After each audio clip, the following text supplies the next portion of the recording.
నమస్కారం, నేను చందు. ఈరోజు అంతర్యామిలో భాగంగా పరమార్థిక సత్యాలు. మానవ స్వభావం అంటే లక్షణం సుఖం తప్ప దుఃఖాన్ని ఆమోదించనీయదు.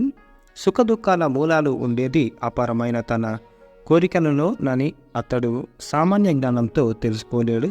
ఆ పరమార్థిక సత్యం గ్రహించినప్పుడు జ్ఞానోదయమై అతడు మహనీయుడవుతాడు. సుఖ దుఃఖాలు రెండింటిలో సంయమనం పాటిస్తూ భౌతిక జీవన గమనంపై నియంత్రణ సాధించుకోవడం ఎలాగో మనిషికి చెప్పడానికి భగవంతుడి మాటల్లోనే గీతోపదేశం జరిగింది. భౌతిక జీవనం జీవనది లాంటిది. అందులో ప్రవాహం ఆగిపోనంతకాలం ఎక్కడి వరకు అది తీసుకువెళితే దానితో పాటు సాగిపోవాలన్నది మనుషులు గ్రహించని మొట్టమొదటి జీవన సత్యం.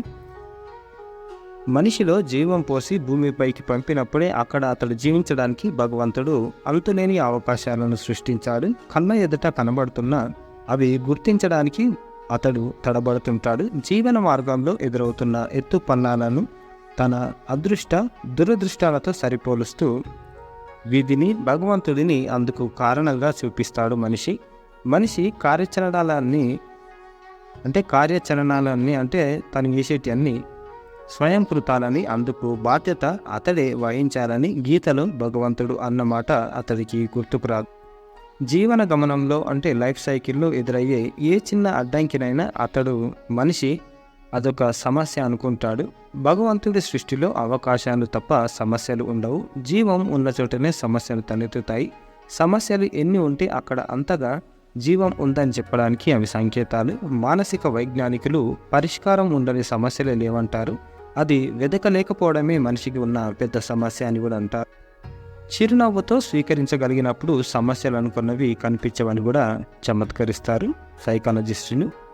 ఇకపోతే ఆదిశంకరులు మానవ జన్మ దుర్లభము అని అన్నారు. ఇహలోక జీవితం నేర్పుతున్న అనుభవాల పాఠాలు పునశ్చరణ చేసుకొని అన్ని దృక్కోణాల నుంచి సమీక్షించుకుంటూ సాగినప్పుడు భౌతిక ప్రపంచంలో సౌలభ్యం కానిదేది మనిషికి ఉండదు. దైవత్వమే తనలో నిబిడీకృతమై ఉన్నప్పుడు మనిషి శక్తిహీనుడు ఎలా అవుతాడని ఆలోచించండి అని వివేకానందుడు అనేవారు.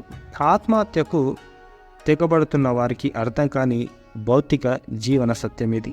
మరోసారి దైవత్వమే తనలో నిబిడీకృతమై అంటే దేవుడే మనలో ఉన్నప్పుడు మనిషి శక్తిహీనుడు అంటే మనిషి బలహీనుడు ఎట్లయిపోతాడు అనేది ఆలోచించమని వివేకానందుడు చెప్పిండు. ఆత్మహత్యకు తెగబడుతున్న వారికి అర్థం కాని భౌతిక జీవన సత్యం ఇది. అంటే మనిషికి అర్థం కాని ఏదొక నిజం అన్నమాట. అవకాశాలను గుర్తించగానే చేజారిపోకుండా చూసుకోవాల్సిన బాధ్యత మనిషిదే అనేవారు అబ్రహాం లింకన్.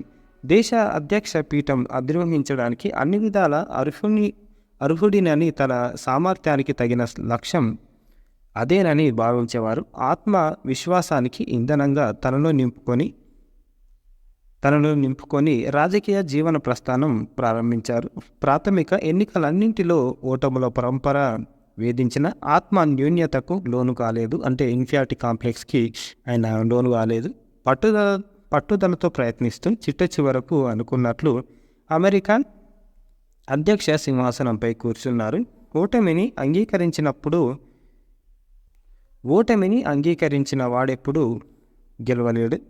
గెలుపు ఓటములు శాశ్వతం కాదు, అవి ఒక నాణెనికి ఇరుపక్కలు. మనిషి జీవితం ప్రయోగశాల వంటిది. ప్రయత్న లోపం లేకుండా అక్కడ ప్రయోగాలు చేసుకుంటూ పోతుంటే ఫలితం ఆలస్యమైన రాకమన్నదు. భౌతిక ఆధ్యాత్మిక జీవితాలు భిన్నమైనవి కావి. అవి ఎగిరే పక్షికి 2 రెక్కల వంటివి. ఆ రెక్కల్లో సమతుల్యం ఉన్నప్పుడు పక్షిలా ఎగిరే మనిషి భగవంతుణ్ణి చేరుకోగల శక్తిమంతుడవుతాడు.